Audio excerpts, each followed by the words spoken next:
Në 100 vjetorin e lindjes së piktorit të njohur korçar Rafail Dembo, Galeria e Arteve Guri Madhi ka çelur ekspozitën Portret, një omazh për jetën dhe veprën e një prej figurave të rëndësishme të artit shqiptar. Ekspozita ka sjellë për publikun një pjesë të krijimtarisë së tij, duke përfshirë edhe vepra të pa ekspozuara më parë, si dhe element nga jeta personale dhe rrugtimi artistik i piktorit. Për mua është një nga 3 piktorët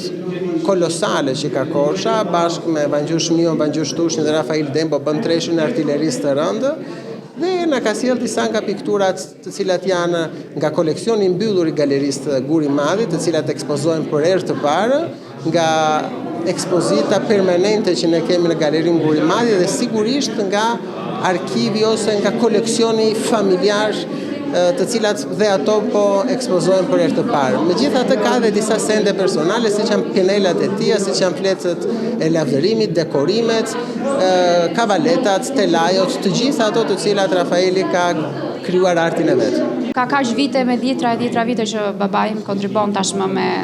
në fondin artistik të qytetit, por gjithsesi është një diçka e mirë që risillet për të vënë në pa dhe ndoshta nga brezi i ri, që nuk është më